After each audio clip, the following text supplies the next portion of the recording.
warahmatullahi wabarakatuh.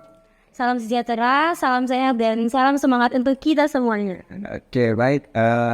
Selamat datang di episode kita kali ini. Ini episode kedua ya, karena waktu itu sudah kita episode yang pertama. Selamat datang kembali di podcast kita, yaitu podcast Hangout Dikitmu. Yuk ngobrol santai. Oke, kali ini saya sebagai hostnya, saya perkenalkan diri dulu. Mungkin bisa dikenal sebagai Yoman Ribeta. Kemudian saya tidak sendiri, saya ditemani dengan Saya Tuti Asmiranti Sina. Iya, jadi host saya kali ini supaya tidak sendiri ngobrolnya nanti dengan bintang tamunya. Jadi mungkin bintang tamu kita kali ini orang yang kece, yang keren ya. Iya, yang pasti keren dong. Ya pasti. Jadi kita memiliki narasumber kita kali ini boleh dibilang jam terbangnya tinggi, begitu ya. Karena Pusna merupakan orang urutan pertama di kampus IKIP Muhammadiyah Maumere. Jadi kira-kira siapa? Kira-kira siapa ya? Selamat datang Bapak. Selamat datang. Selamat datang Pak. Jadi narasumber kita ini Bapak Rektor IKIP Muhammadiyah Maumere, jadi Bapak Erwin Prasetyo. Bagaimana Pak kabarnya Pak? Alhamdulillah sehat. Alhamdulillah. Jadi lagi bertemu host yang ceria, sehat. Alhamdulillah Pak. Jadi bagaimana Pak? Kira-kira ini perjalanannya ke sini hambatan-hambatan. Soalnya kita ini mungkin sedikit menyita waktu terbang, jam terbangnya Pak begitu. Waktu terbang ya. Alhamdulillah di hari ini tidak terlalu sibuk ya. Cuma tadi pagi briefing dengan para dosen, pimpinan. Terus ada kegiatan ujian skripsi mahasiswa yang siang ini. Alhamdulillah free ya, bisa bertemu dengan Yoman dan Tuti ya, di tanggal ini. Terima kasih Pak sudah meluangkan waktunya begitu Pak. Jadi mungkin seperti yang sudah kabar-kabar yang tersebar begitu Pak, bahwa nanti kampus akan bertransformasi dari IKIP menjadi universitas begitu Pak. Jadi ini yang sedikit tersirat di benak begitu pertanyaannya. Kira-kira nanti bagaimana saja untuk calon-calon mahasiswa baru itu, mereka mendaftarnya seperti apa? Apakah nanti ada perubahan prosedurnya atau bagaimana? Oh, betul. Baik, terima kasih. Jadi alhamdulillah insya Allah kita akan bertransformasi menjadi Universitas Muhammadiyah Maumere. Mohon doanya, mudah-mudahan. Jadi tanggal 8 sampai tanggal 11 Mei kemarin kita sudah divisitasi ya oleh tim dari Direktorat Pendidikan Tinggi, ya, Direktorat Kelembagaan, Dirjen Pendidikan Tinggi, Kementerian Pendidikan, Kebudayaan dan Ristek, ya, Republik Indonesia. Nah, insya Allah hasil visitasi kemarin tidak ada hambatan, ya, dan semua terpenuhi. Ya, kita tinggal menunggu mudah-mudahan SK ya, perubahan bentuk menjadi Universitas Muhammadiyah Maumere segera terwujud. Ya. Amin. Ada 3 prodi tambahan, yaitu bisnis digital, ya, terus administrasi kesehatan dan prodi informatika. Untuk skema penerimaan tetap sama, ya, tidak ada perubahan. Kita tetap dengan menerima mahasiswa baru itu dengan 2 jalur, yaitu jalur online, ya, dan juga jalur offline-nya. Kita bisa menerima pendaftaran di sekretariat pendaftaran di gedung Ahmad Dahlan. Langsung setiap hari kerja, ya, dari pagi sampai sore. Di sana Pak. Jadi ya mungkin beberapa hari juga mungkin saya sendiri melihat, atau saya punya teman kos juga katanya cukup banyak sudah yang mendaftar begitu Pak sejauh ini. Alhamdulillah kalau lihat trennya, antusias masyarakat untuk pendidikan ini sudah cukup besar, ya, termasuk juga antusias masyarakat memilih IKIP Muhammadiyah Maumere ini, ya. Alhamdulillah Pak. Jadi ada kelebihan di IKIP Muhammadiyah Maumere itu adalah biaya kuliahnya terjangkau. Terus juga sistem pembayaran juga tidak harus satu kali bayar di muka, ya, bisa lewat angsuran. Angsuran sekarang bisa kita skemakan setiap bulan. Setiap bulan. Tiap bulan bisa diangsur. Jadi terus juga angsuran pembayaran itu juga bisa melalui panen hasil bumi. Panen hasil bumi. Jadi kalau masyarakat kita orang tuanya petani itu kan atau nelayan itu kan tidak setiap hari bisa mendapatkan hasil ya. Ini Pak nanti jadwalnya disesuaikan dengan hasil panennya baik di laut di darat ya. Itu kapan? Nah disitulah kita buat skema pembayaran. Jadi ini memudahkan ya, banyak kemudahan lah. Iya Pak. Jadi Muhammadiyah mau. jadi bentuk pembayarannya itu maksudnya kalau misalnya hasil bumi diuangkan dulu begitu. Ada. Oh iya. Jadi kita ini ada kerjasama dengan beberapa BUMDes ya. Memang harapan kita ini desa kita di Flores ini ada BUMDes yang mengelola hasil bumi. Tapi ternyata tidak semua desa itu punya BUMDes pengolahan hasil bumi. Jadi seperti di Lembata kemarin di Kedang itu 2 kecamatan hanya 1 desa ya yang mengelola hasil bumi. Ya, jadi nanti kita kerjasama dengan desa itu dalam pengelolaan hasil bumi orang tua dari mahasiswa. Ya. Jadi nanti bisa sistemnya membayar di lewat BUMDes. Ya. Jadi nanti pembayaran biaya bulan langsung diatur lewat BUMDes. Kalau tidak ada BUMDes, nah ini nanti skemanya bisa kita mengikuti saja ya pasar yang ada di Maumere ya. Jadi hasil bumi itu terjual berapa, ya itu yang kita ikuti. Hingga nanti memang bagusnya memang harus ada pengolahan juga di kampus ya. Misalnya kita dirikan ya UMKM itu ya usaha mikro kecil menengah wirausaha dari mahasiswa itu yang bisa mengelola juga hasil bumi. Sehingga hasil bumi dari mahasiswa itu bisa tersalurkan. Iya benar. Oh jadi ada bagian kampus yang mengolah sendiri. Iya, oh iya Pak. Jadi bagaimana terkait apa ya? Sempat mau tanya apa beasiswa atau bagaimana itu? Iya, mengenai beasiswa, katanya kami dengar di sini di Muhammadiyah Maumere ini terdapat beasiswa Pak. iya. Ada berapa beasiswa Pak yang terdapat di kampus IKIP Muhammadiyah Maumere ini? Ya, alhamdulillah beasiswa di kampus ini ada beasiswa KIP kuliah ya itu dari pemerintah ya, baik KIP kuliah reguler maupun KIP kuliah aspirasi ya. Jadi alhamdulillah kita terbantu sekali dari pemerintah ya, kami ucapkan terima kasih ya, pemerintah sudah membantu warga dan masyarakat ya Maumere dan sekitarnya. Hingga kemarin itu yang dapat beasiswa dari Lembata juga ada ya, juga ada yang kuliah di sini. Nah ini luar biasa. Ini jauh-jauh jalannya ke sini kuliahan. Berkatnya di sini, beasiswanya di sini. Jadi alhamdulillah sekali. Nah ini kita apresiasi sekali dan terima kasih. Mudah-mudahan pemerintah terus membackup kita ya dengan bentuk beasiswa KIP kuliah ya, baik lewat reguler maupun yang aspirasi.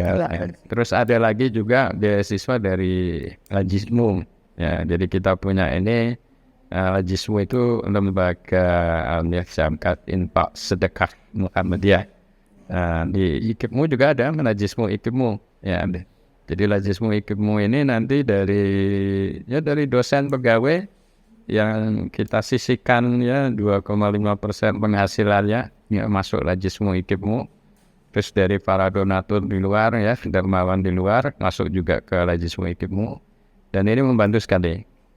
Ya kita juga memberikan beasiswa kepada para anak-anak ya yatim piatu dan juga ya orang yang susah. Artinya orang tuanya ada tapi juga masih susah, tidak punya kesempatan mendapat beasiswa KIP kuliah.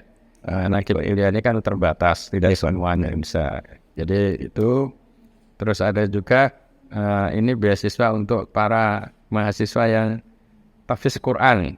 Ya ini kita dorong karena kita ingin ada generasi Quran yang betul-betul terbina baik di IKIPmu ya, maka bisa yang punya hafalan Quran minimal 3 juz ya bisa masuk di IKIPmu dan nanti kita bina terus hafalannya terjaga bila perlu bertambah Iya, Pak. Sampai lulus bisa ya mudah-mudahan bisa 30 juz ya.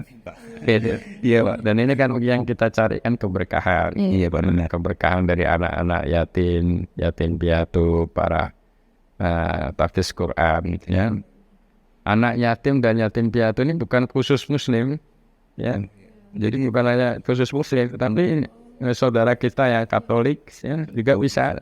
Jadi bagaimana mereka bisa mendapatkan beasiswa itu? Kalau mereka terdata di DTKS ya, di desa itu dan terpadu keluarga sejahtera, maka mereka akan punya kartu anak yatim ya, kartu yatim piatu. Oh iya, Pak. Tapi tidak semua warga desa itu terdata di DTKS. Iya, Pak. Nah, kalau yang tidak terdata di DTKS, maka bisa melalui surat keterangan rekomendasi dari desa bahwa orang ini memang tidak mampu dan sudah meninggal ayahnya atau ayah dan ibunya sudah meninggal, itu bisa mendapatkan beasiswa. Jadi selain yang sesama muslim, Ya, ini non juga ataupun yang non-muslim juga bisa. atau nggak bisa. Jadi nanti yang anak yatim dan yatim piatu yang Katolik itu non muslim, misalnya di sini kan Katolik yang mayoritas. Iya, Pak. Maka itu bisa selain keterangan dari desa, dapat juga rekomendasi dari romo paroki setempat ya, tempat dia tinggal itu. Jadi biar ada perhatian semua. Desa juga perhatikan, yang parokinya juga perhatikan, kampus ini juga perhatikan. Ya. Supaya jangan nanti terkesan orang bilang apa berat sebelah apa berarti kita supaya dirasa meratakan. Ya. Iya, benar, Pak. Ya, kita di sini kan multicultural. Iya. Ya, jadi ada beragam orang masuk di IKIP ya. Mayoritas ya 85% ya mahasiswa kita itu Katolik. Ya, jadi maka kita tidak boleh memilih ya, memilah bahwa ini beda berarti kita tidak mengurusi, tidak. Jadi karena ini sudah kodratnya Allah Subhanahu wa taala, kalau di sini kita hanya 15% ya. Begitu juga dosen pegawai kami juga ada yang Katolik. Ya, jadi semua kita layani ya, benar masuk beasiswa ini. Ya. Jadi ini saya sempat sedikit tertarik ingin tanyakan ini, Pak. Ini kan tadi beasiswa lesismu atau tidak tadi yang donatur itu, Pak. Jadi kira-kira maksudnya donaturnya itu yang selain dari bapak ibu dosen kampus begitu, yang dari luar kampus dan kampus misalnya instansi atau tidak, pokoknya selain dari kampus itu, Pak, ada siapa saja, Pak? Ya, kita terbuka ya, memang belum kita sampaikan secara luas ya. Jadi donasi itu biasanya ada dari tamu-tamu kita yang menitipkan yang berkunjung sekaligus ya, menitipkan hartanya sedikit untuk lajismu ya, lewat beberapa aktivitas sebenarnya ya, banyak termasuk hari-hari besar Islam ya. Tidak banyak memang, tapi kita berusaha untuk bisa segera menyalurkan ya. Jadi lajismu itu prinsipnya dia tidak boleh mengendap ya, dana itu harus segera tersalurkan. Dan memang yang terjadi sekarang ini bukan hanya untuk mahasiswa IKIPmu, ada juga anak-anak sekolah yang kita bantu. Ya. Dan itu bukan hanya sekolah Muhammadiyah ya, ada juga sekolah negeri ya. Ada pernah juga kita bantu itu sekolah ada di SMP ya dan di SMA negeri ya. Itu kita bantu ya. Jadi yang kita bantu itu bukan mahasiswa saja, termasuk ya anak-anak sekolah. Iya, benar, Pak. Ya, pokoknya tingkat pendidikan dasar sampai menengah, dan itu tidak hanya sekolah Muhammadiyah. Dan yang ibunya tukang sapu itu tadi juga Katolik, ya, anaknya sekolah di negeri, ya, ini kita bantu. Nah, terus juga ada bencana, itu lajismu juga ikut bantu. Dan ada musibah, ya kemarin di Nangapure ada musibah kebakaran. Iya, benar. Nah, itu lajismu juga ikut bantu. Terus di Nangapure itu juga ada asrama untuk siswa-siswa yang dari kepulauan. Nah, itu juga kita bantu beras ya, bantu ya sembako untuk mereka bisa menjalani kehidupan di sangat mudah itu. Jadi bantuan Lajismo sudah banyak. Nah ini nanti ada program Rp1. Rp1 lagi. Rp1.000. Lucu ya. Program Rp1.000 ya, untuk Lajismo. Nah, ini lewat kesempatan ini saya mengajak ya seluruh pemirsa ya di luar sana ya, baik itu warga Muhammadiyah, simpatisan Muhammadiyah, atau juga seluruh warga dimanapun berada ya, apapun agamanya, mari bisa berdonasi di Lajismo Ikipmu cukup Rp1.000. Oke, jangan lupa, jangan Rp1.000. Program Rp1.000 per bulan ya. Iya Pak, benar kan? Dan ini Rp1.000 tidak usah per hari ya, per bulan saja. Iya. Per bulan Rp1.000 ya, karena itu ringan, tidak berat, tapi manfaatnya besar. Iya benar Pak. Luar biasa. Manfaatnya itu nanti untuk ya warga Flores, Nusa Tenggara Timur ya, umumnya ini bisa menikmati pendidikan. Baik itu pendidikan dasar ya sampai pendidikan tinggi ya. Jadi, terus juga kita akan bantu sarpras ya, pendidikan ya. Karena kalau tidak lewat itu ya kita tidak bisa membantu pemerintah ya. Karena kita harus tetap membantu pemerintah ya, karena ini amanat undang-undang ya, undang-undang dasar kita. Iya benar. Ya, jadi kita juga harus ikut mencerdaskan kehidupan bangsa. Benar. Jadi kira-kira mungkin tadi itu seputar beasiswa tadi ya. Benar. Iya Pak, saya mau bertanya Bapak, seputar beasiswa anak yatim itu apakah hanya berlaku untuk maba atau? Ya, kemarin memang orientasinya ke maba, tapi dalam perjalanan ternyata Lajismo kemarin juga banyak membantu anak-anak ya, yang terkendala biaya, dan setelah diinventarisir ternyata banyak juga anak yatim dan yatim piatu. Jadi nanti ke depan di tahun akademik ini kita akan juga kasih beasiswa untuk anak yatim dan yatim piatu.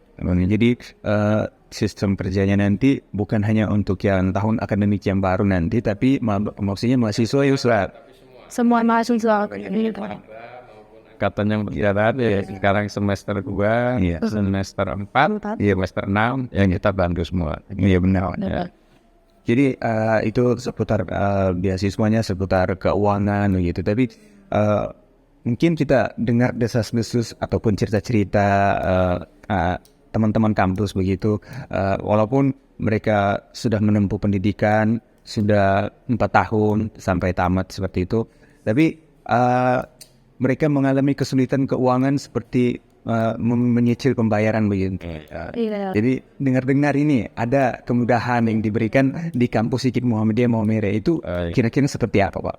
Oh iya, itu betul. Jadi pengalaman kita nih, berangkat dari pengalaman yang tidak dapat beasiswa itu memang masih mengalami kendala pembayaran. Kita sudah sistem bisa diangsur dalam 1 semester 3 kali, dan 4 kali itu juga tetap mengalami kendala. Nah, dalam perjalanan juga kita mengevaluasi, ya ternyata yang sudah lulus pun masih ada yang menunggak. Jadi ada yang sudah wisuda, sudah yudisium, nah sudah wisuda, ya belum bisa ngambil ijazahnya karena masih ada tunggakan. Iya benar. Nah, inilah yang kita evaluasi. Ya kejadiannya terus ada, kasus-kasus itu setiap kelulusan. Maka kalau memang seperti itu, memang itu kondisi realnya kita. Artinya kondisi real warga kita. Punya keinginan kuliah luar biasa, semangat belajar, selesai studi cepat, ya 4 tahun, tapi mengalami kendala kebiayaan. Nah, karena faktor itulah kita mengambil kebijakan. Ya, kayak kemarin saya kasih edaran bahwa kebijakan kita yang baru ini adalah kuliah 4 tahun, ya, bisa yudisium, bisa wisuda, tapi pembayaran uang kuliah bisa sampai 6 tahun. Wow. Jadi Terbantu. bantu, jadi mahasiswa itu nanti lulus, ya loh, kita wisuda, kita terbitkan surat keterangan, ya, hasil lulus, ya, bahwa dia sudah selesai sarjana, ya, dan itu bisa bekal untuk dia bekerja. Ya, dia bekerja selama 1 tahun, 2 tahun, Nah itu bisa nyicil, membantu orang tua. Ya, jadi membantu orang tua untuk mengangsur itu hingga selesai. Nah, cicilannya itu tinggal dibagi saja. Ya, sumbangan biaya pendidikan itu dibagi selama, kalau 6 tahun berarti selama 72 bulan. Ya, 72 bulan. Nah, selama 72 bulan dibagi sehingga cicilan per bulannya itu kecil. Paling 300-an. Ya, itu kan mudah. Jadi cicilannya kecil tanpa bunga. Ya, jadi ini memudahkan orang tua. Jadi banyak orang tua juga kasus per kasus itu orang tuanya harus pinjam ke bank, ya atau ke koperasi hanya untuk anaknya bisa Kuliah. Dan di situ kan ada bunganya, ada margin yang harus dibayar. Nah, itu kan memberatkan. Jadi kita ini cicilannya 6 tahun, kuliahnya 4 tahun, ini tanpa bunga. Atau dengan 0%. Jadi ya benar-benar terbantu ya. Jadi mulai dari pertama pendaftaran, jadi calon maba, begitu sampai proses perkuliahannya Pak, sampai dengan wisudanya nanti Pak. ya, Benar. Jadi untuk calon-calon maba yang masih bingung memilih kampus, yang masih Masih bingung masih bingung karena mau berkuliah di mana. begitu. Jangan pusing-pusing karena langsung aja ke IKIP Muhammadiyah Maumere. Karena kita di sini faktor utama perkuliahan sudah sangat terbantu sekali melalui pembahasan kita dengan Pak Erwin Pak Erwin tadi, bahwa mulai dari pendaftaran, mulai dari proses perkuliahan, tahun-tahun proses perkuliahan sampai dengan wisuda, ada dari segi keuangan kemudahan bantuan-bantuannya Pak. Begitu ya Pak? Ya. Jangan lupa program Rp1.000. Ya. Terima kasih, mungkin itu saja episode singkat dari podcast Hangout Ikipmu kali ini. Terima kasih sudah menyimak. Terima kasih kepada Bapak Erwin Prasetyo sudah menyempatkan waktunya untuk hadir dalam podcastnya kita. Sampai bertemu di episode selanjutnya. Hangout Ikipmu, yuk ngobrol. Ngobrol, santai.